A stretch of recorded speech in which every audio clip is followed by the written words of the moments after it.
So, as we close into the holiday season, here at Disgruntled, the idea was to bring some stories of happy times and some good topics to speak of, and we still can. I mean, at the time that this film or this content was recorded, it is December 16th, about 7 p.m. Monday. And I kind of have been going back and forth all day about whether or not to speak on this topic. Most everybody by this point of the day has heard of the extremely tragic events that happened in Madison, Wisconsin. And I believe at the school, the private school, I believe it's called Abundant Life. There was an active shooter incident where a student, and now we're learning that this person may have been a prior student or maybe even still a current student. There's a lot of details that haven't come out, which is part of the reason why I kind of been going back and forth. And now I've came to the conclusion that maybe it doesn't matter all the finite details, because the message that I have to send, the things that are on my mind, really don't give a shit about finite details. But we could talk about some of them. I took a few notes. The call came into Madison PD at about 10:57 this morning. The call came in from Abundant Life School. That the 911 dispatcher received a call that there was an active shooter in the building. There may be some more details on what led up to the police getting there, but the long and the short of it is somebody inside the school called 911. And when they showed up there, if I'm understanding it correctly, there were 3 people dead. One of them being the shooter, one of them being a teacher, and the other being another student, another teenage child. 6 other people were injured, 2 of which are circling the drain as I'm speaking into this microphone, according to the officials there in Madison, as they're reporting on TV and all over the internet. They have life-threatening injuries, and we have not had an update. Usually, that means those folks are circling the drain, which means they're about to die, or very well could. Still a chance that they won't. But here now we are faced with a issue of 5 dead people, 4 more seriously injured. And the question that a lot of people are asking, I think, or the statement that a lot of people are submitting is, when is enough enough? When are enough of our kids going to be gunned down at school? When are our loved ones who have, in my opinion, done one of the most selfless things a person can do, especially nowadays, by becoming a teacher, when are we going to make sure that they're out of harm's way and just a little more safe at school? And see, the argument always is about guns, guns, guns, and more guns. Get them out of here. Everyone's gonna want to talk about gun control. Get the guns out of the hands of the criminals. If there's no guns, then there'll be no murders. Well, to that I say, It's that's stupid. I think that we can all agree that it's not the guns. It's like saying, it's like telling a carpenter, you should figure out how to build my house or my garage or my shed or whatever, my fence. I'd like you to build it, but I don't want you to use a hammer. Hammers scare me. They could be dangerous.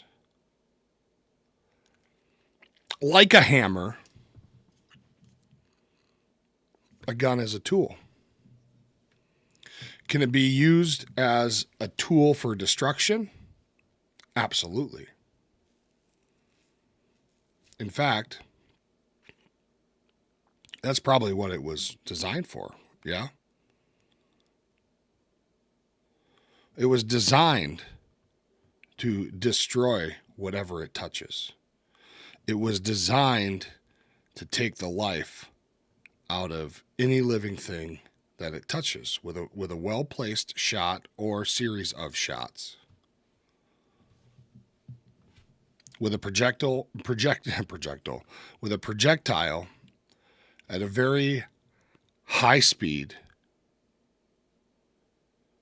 And as we know, the projectiles, the bullets, are shaped as such where they ain't stopping for much.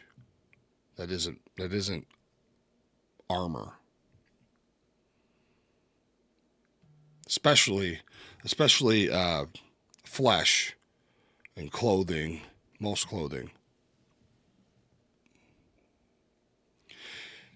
And yet we continue to have these arguments around the water cooler in our neighborhoods, amongst our families, in the halls of government,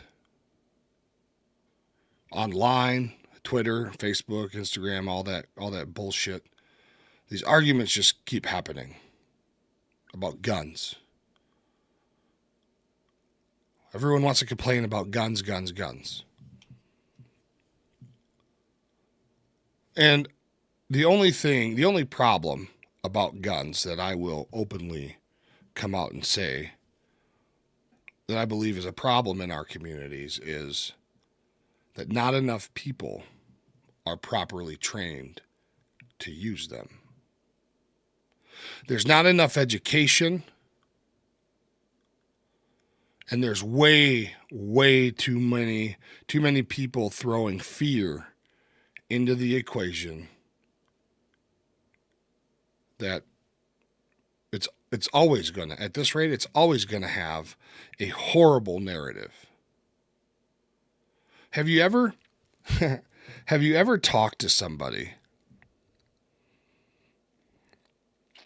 about like home defense, right? Like, you see a story on your feed or something, that some family got perpetrated by a couple people who decided they wanted to take their things, and someone ends up getting hurt. And then in the narrative there somewhere, or in the comments or in the conversation, it always comes up, well, I bet that wouldn't have happened if they had a gun. And then you can talk to people about said story and the fact that there was no gun in play, or no gun to defend your house, your property, or your family, or whatever it is. And then some people go, no, I could never have a gun. They're just so scary. I couldn't. And you ask them, well, have you ever shot a gun? Oh, absolutely not. Not a chance. Could I shoot a gun? Never. Okay. Well, I mean, it is a choice. So if that's your choice, then okay. But what is the cause of all the fear? Why are so many people so terrified of guns? And I believe that it's lack of education, it's lack of exposure, and it is this hammering especially from the media and the government and many other different sources and angles that tell you guns are horrible.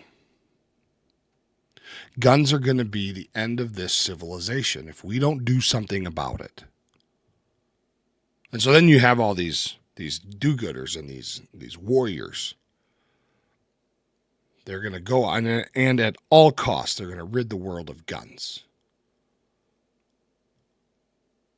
And then, God forbid this happens to anybody. But then they get perpetrated. Someone steals their car. Someone breaks into their home.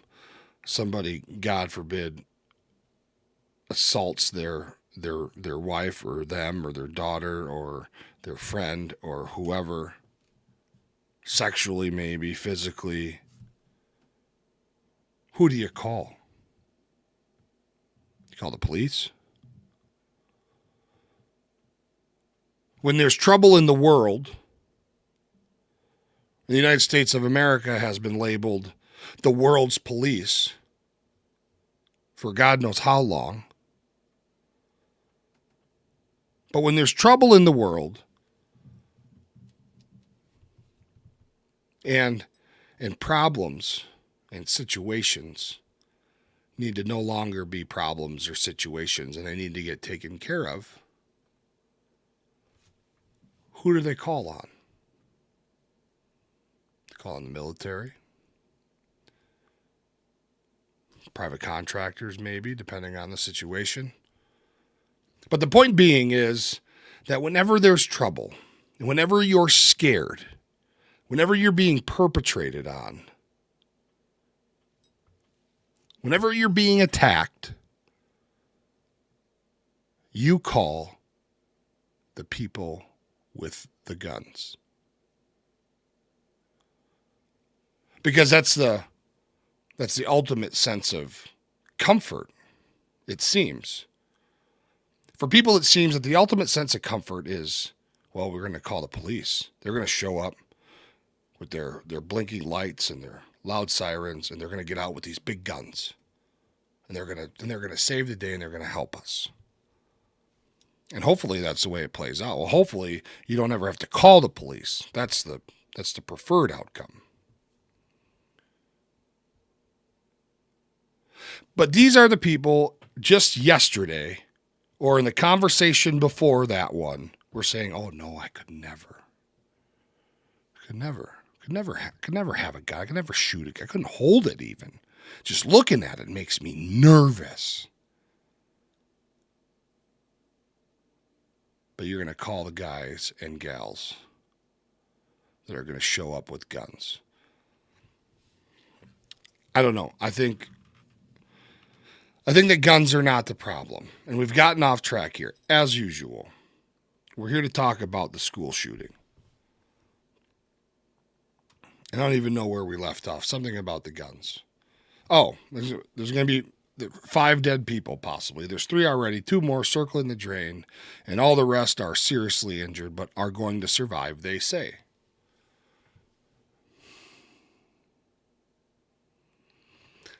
The reports that are coming in are saying, well, we have no idea. We have no idea why this went down. We have no idea why this happened. We don't know what the motive was. They say they have recovered a handgun on the scene.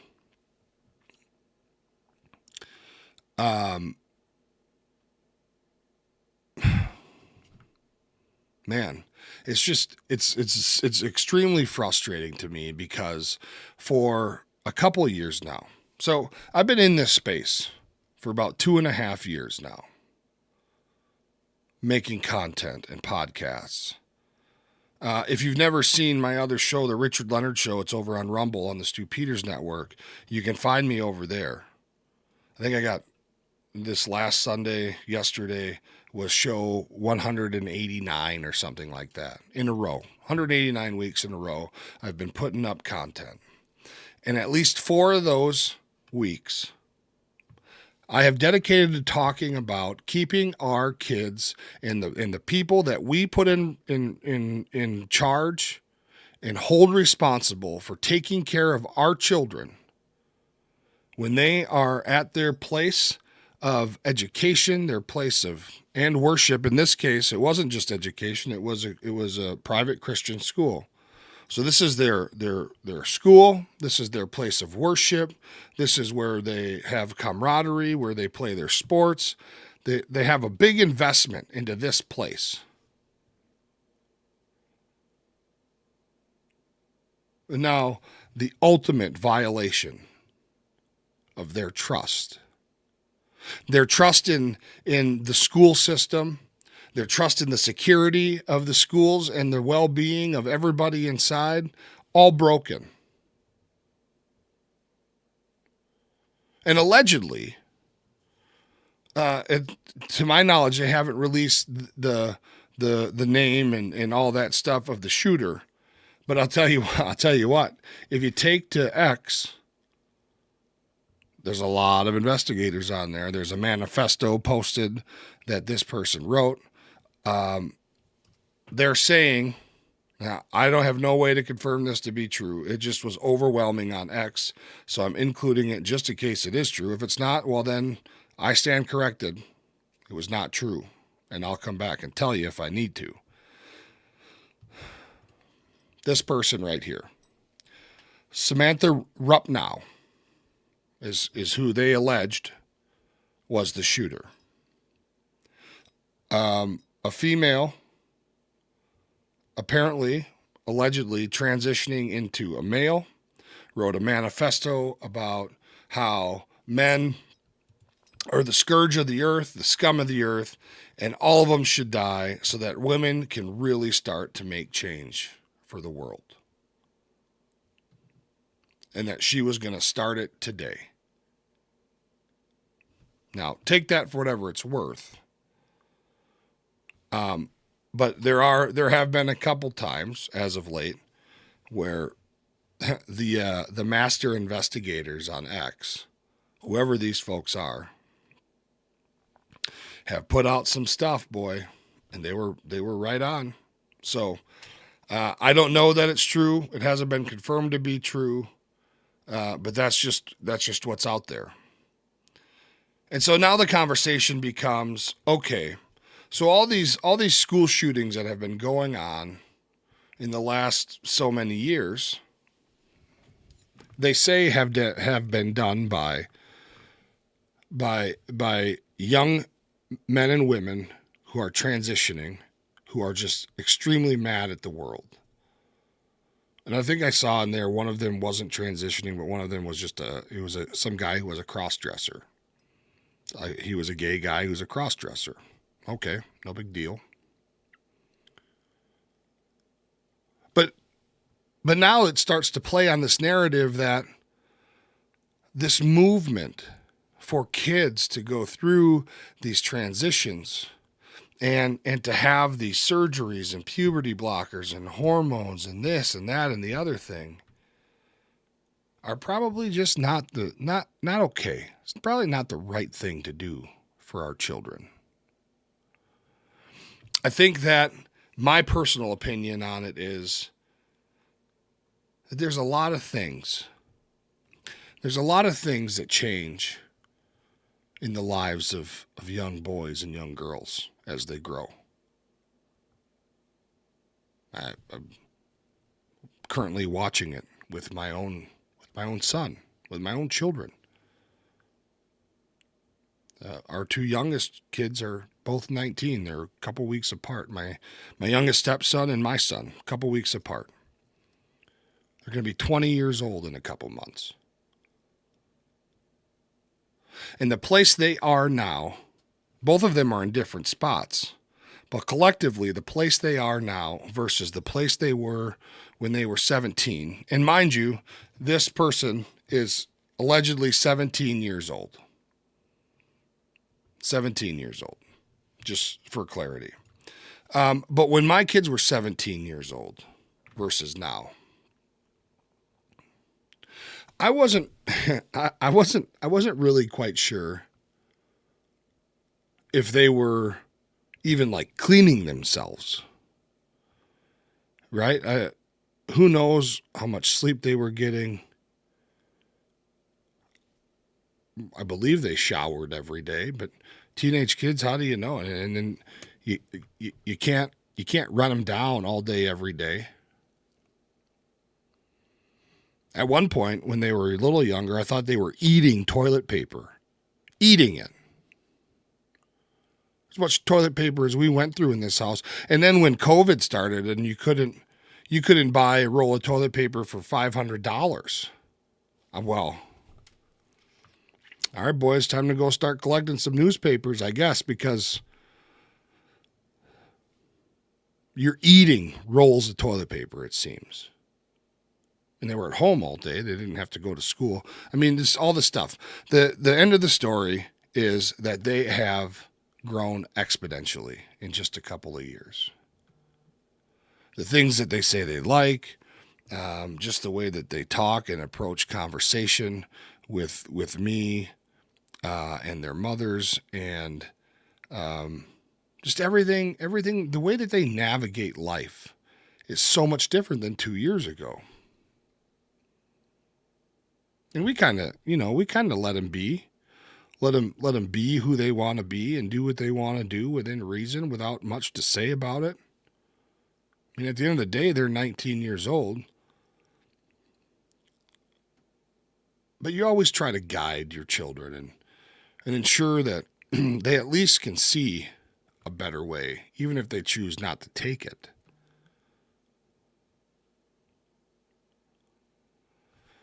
And so when we have situations like this, it makes me wonder what's really going on in our school systems. What is the Department of Education really demanding be taught to our children? Because now we know that countless time after countless time, a lot of these individuals, they just need some goddamn help.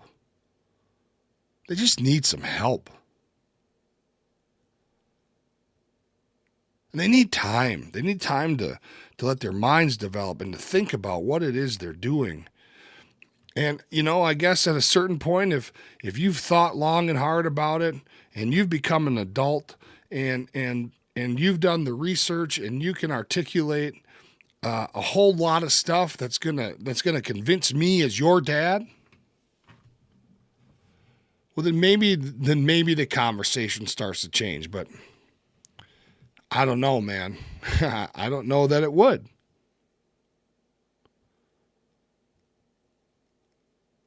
But at some point, I believe that as parents, and even parents of these kids that are transitioning, maybe they're taking it real hard. But you have to love your kids unconditionally. You have to. Because if everything crumbles in the world, all they have is you. And the ones that don't have anybody, well, that's a sad story. So those of us who do have our parents to fall back on in times of need for advice, a shoulder to cry on, or whatever, those things become really important. And so Samantha Rupp now she's dead. There's still no information about who killed her or if she killed herself. All the details of what happened in that school. There's been no camera footage that I've seen released. No details at all. It's all an ongoing investigation, so we won't know anything. And that's at the time of recording this video. Maybe by the time you see it, it's all been exposed. But this brings me to my last point, and then I'll let you go because I've been kind of rambling a little bit. But here's the thing, right? Like this is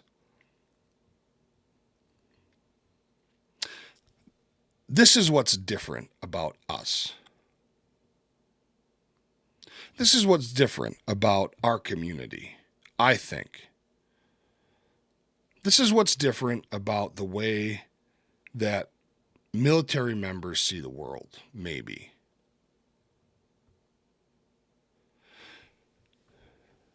I was told recently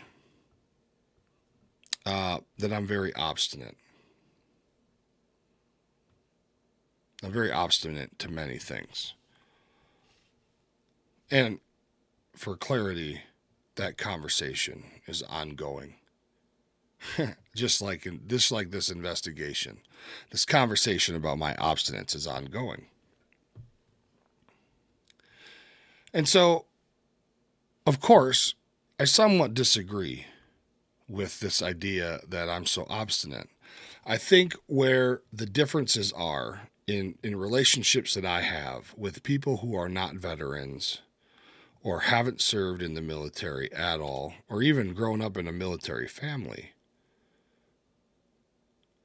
is that there's not a whole lot of multicolored in many situations. My wife would tell you that I'm a very black and white. I'm a very black and white guy. My thinking is this or this, that's it. And for some things, she's absolutely right. But the truth is that I think very deeply about a lot of stuff. I think that veterans think very deeply about a lot of things.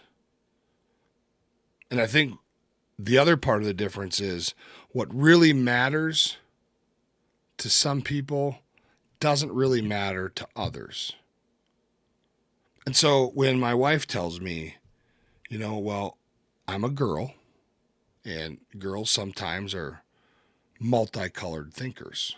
There's not just one solution or two solutions. There could be 30. Well, shit. Pick one. Right? I mean, if there's 30, great. But we need to pick one. And we need to move on to the next thing. And I don't know how I got here to this part. But I think that this is a quintessential way in the way that we see the world. Now, all this information is coming out about all these past school shooters were all transitioning people or the cross-dresser. Now this person apparently is transitioning allegedly. And so now we're going to start talking about the mental health issues of children transitioning genders. I think we're also going to start finding out how really how dark some corners of the internet can be, and where these people are getting their ideas, where they're getting their information, where they're getting their motivation to think the way they think, to do the things that they do, and to have the conversations and talk the way that they talk. Another person on X posted what allegedly is the manifesto of Samantha Rupnow. It's pretty dark. It's pretty dark, and it's hard to believe that a 17-year-old girl from Midwestern Wisconsin came up with some dark shit like that. I mean, go to X and just search out Madison school shooter. You'll find all this stuff. Again, none of it's been confirmed or corroborated. It's just flooding. It's just flooding the pages of X. So maybe there's no truth to it. Maybe we're going to really find out what the truth is soon.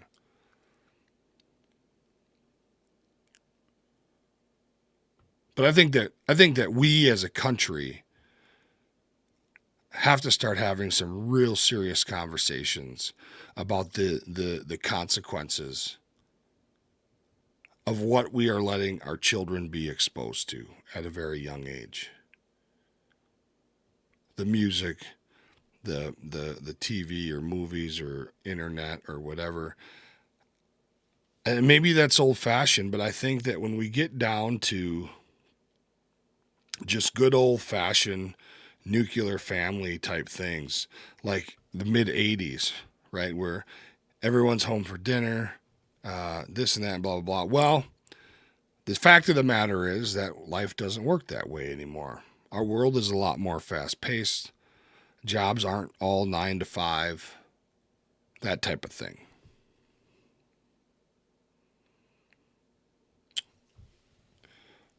And for real now, here's my last point, and I'll let you go. I started down it.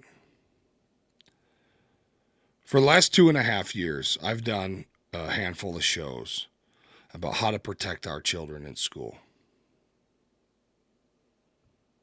And in my opinion, it seems not very easy, but doable. It seems easy enough. I don't think that the police should have to dedicate a school resource officer to take cops off the streets. I'm 50-50 on whether or not we should be arming teachers. I believe that there should be a select group of teachers in the building at any given time that are armed. I don't know that all of them need to be armed. I don't think all of them are willing to be armed.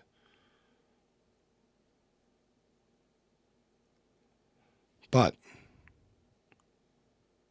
this is the safety and security of our children is a perfect mission for veterans. It's a perfect mission for veterans of all ages, all eras. Anybody that wants to. As we've discussed many times, over and over again, there's checks and balances. There's qualification standards.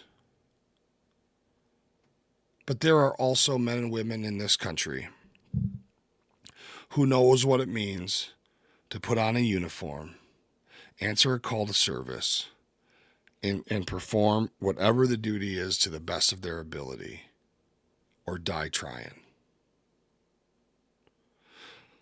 With that being said, there is absolutely zero reason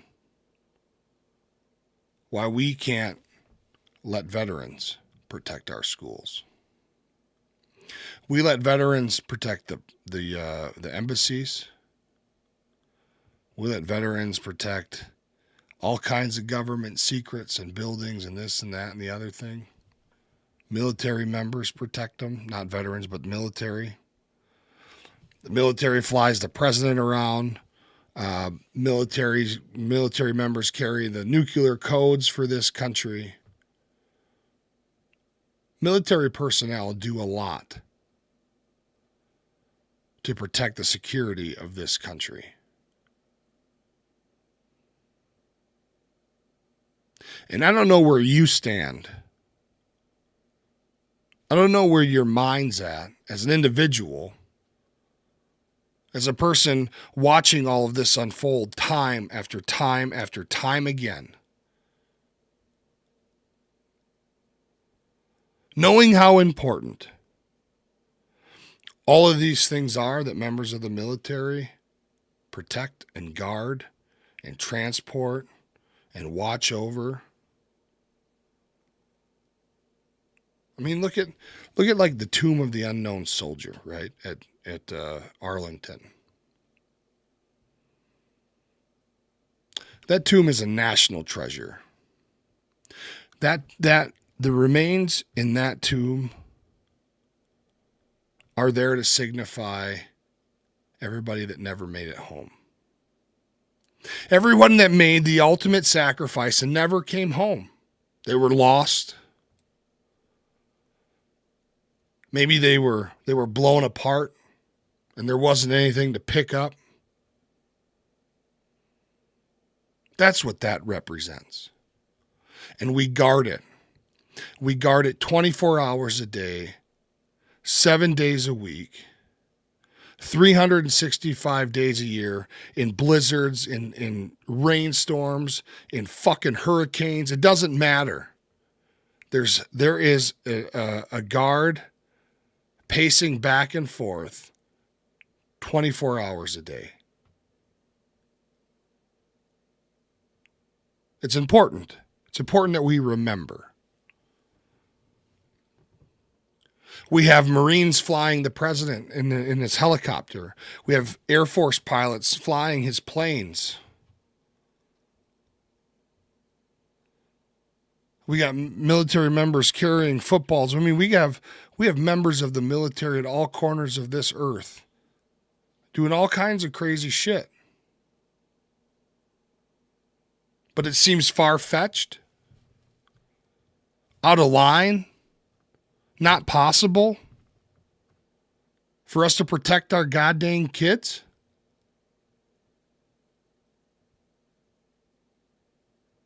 I just don't understand it.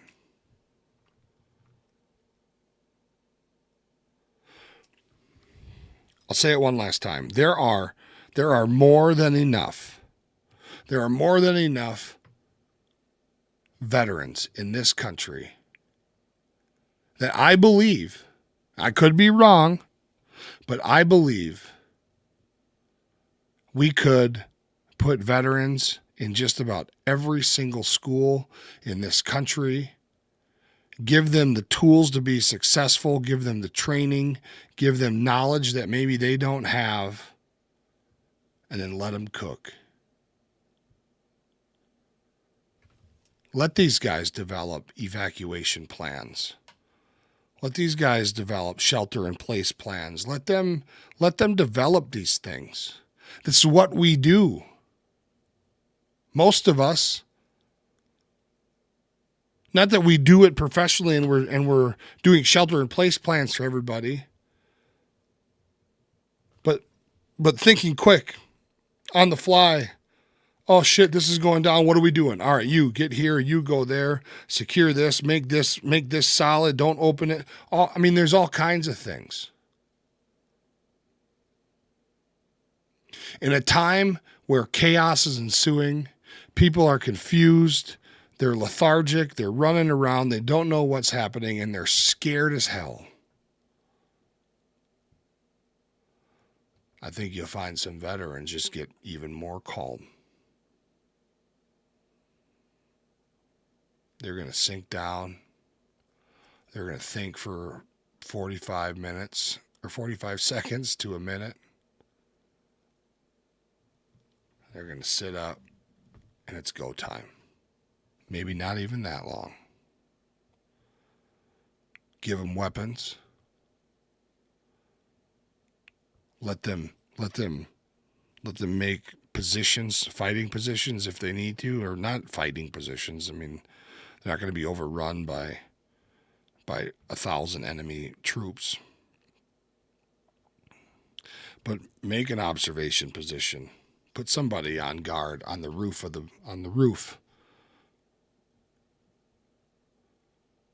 so you can see if somebody walking up doesn't quite look right. I don't know. It's all very elementary thoughts at this point, but there's no reason why it can't progress and be a real thing.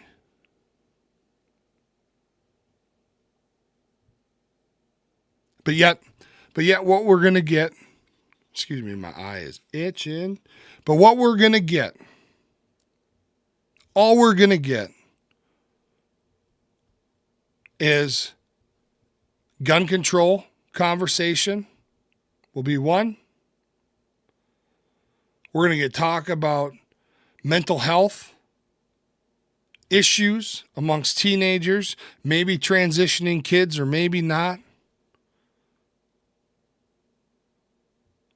And furthermore, this Samantha's parents may even be charged. Who knows? I guess it depends on where the gun came from.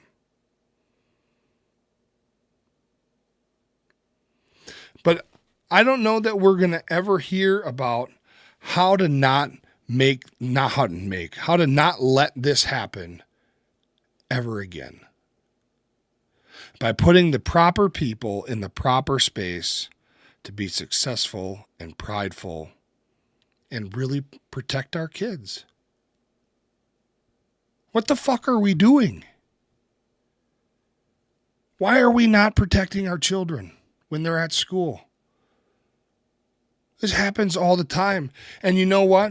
Now it's happening a lot closer to home to people. I'm willing to bet that the people in Madison, Wisconsin, quite often thought, there's no way, not a chance.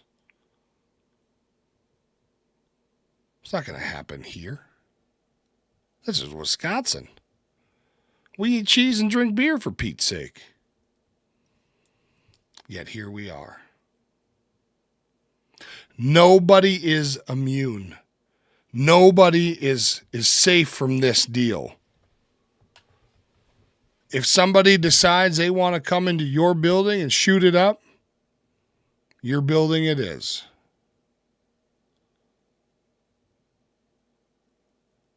But if we don't have the proper protections and security in place, none of it means a hill of beans. Because then we're sending our kids to be targets for the next disgruntled, transgender, depressed, angry, suicidal, murderous, crazy person to shoot up.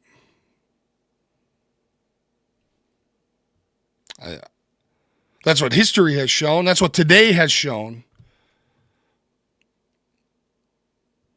And not one time have we had discussions for alternative methods to secure schools. What you're going to hear about, though, in Madison was, well, we did our training before the school year.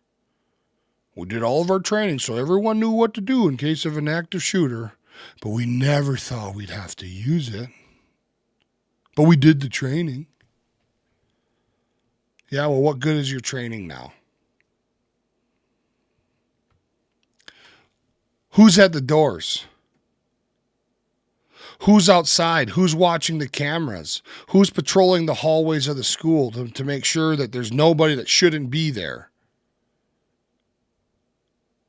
Who's checking IDs? Who's talking to the kids when they're coming and going just to say hi, see what's up, build some relationships with them so they can tell, well, maybe Rachel's a little depressed. She seems a little down today, and it's not like her. Veterans can dial into those things. Oh, and the positive part, other than all that other stuff, for our kids and for veterans alike, is that they'll learn a little bit about the men and women that fought for their freedom. They'll make relationships with the men and women that fought for their freedom. I am in my early 40s, folks. In my early 40s. And I still remember the name and vehicle of all the hall monitors and all the security personnel of the high school I went to. I graduated in the year 2000, 24 years ago. These kids will remember these veterans that protect their school, that they said hi to, that they may have got caught skipping school, and these guys caught them. Hey, get your monkey ass back to school. Not today, son. You might get them sometime, but not today. They'll be fair. I don't know, man. I just can't say enough about it. I don't understand why the conversation has never been had. Why it's never been seen. Hopefully it will be. Hopefully we can put this video out, and somebody can see it and talk about it, or somebody can see it that can make a difference. I could say, hey, well, maybe we should talk about this. There's enough veterans without jobs. There's enough veterans without homes. There's enough veterans in low-paying jobs that are about to lose their homes. There's enough veterans who are sick of working a 9-to-5 job in some warehouse or in some office somewhere that would much rather have a mission that they can be proud of, like securing the schools for children, because that's a big mission. It's a big job. You may never have to use anything. You may never get attacked. You may never have an active shooter. And that's great. But boy, if you do, you better be ready. And these shooters, I'll tell you what, if there's some schools with our boys in them, the boys I served with, not that we're like super badass or anything, but we're all infantrymen, right? We know our way around weapon systems. We know our way around moving tactically. We know our way around situations. If you're going to come try to shoot up our school, you better bring a fucking lunch. Because I'm going to be hungry when we're done kicking your ass.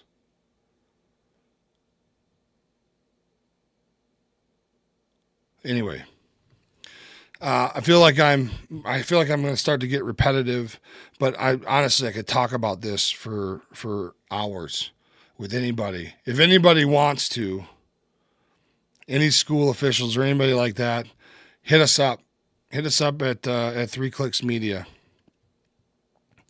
And let's have that conversation. I mean, I guess I don't know how to start the movement. I'm not a government official. I'm not a politician. But it needs to be a conversation, I believe, at least. Anyway, here at 3 Clicks, our thoughts and our prayers go out to all the families, the people who are still alive currently in the hospital. We wish them well. And to the whole community of Abundant Life School, our condolences go out to you as well. Stay strong. That's really all you can do these days is stay strong, rebuild, and keep fighting. At the end of the day, all we really have is each other. All we really have is our will to keep going, to keep moving on. Don't lose that. Today's a dark day. The sun will come up tomorrow, and the day after that, and the day after that. Keep fighting.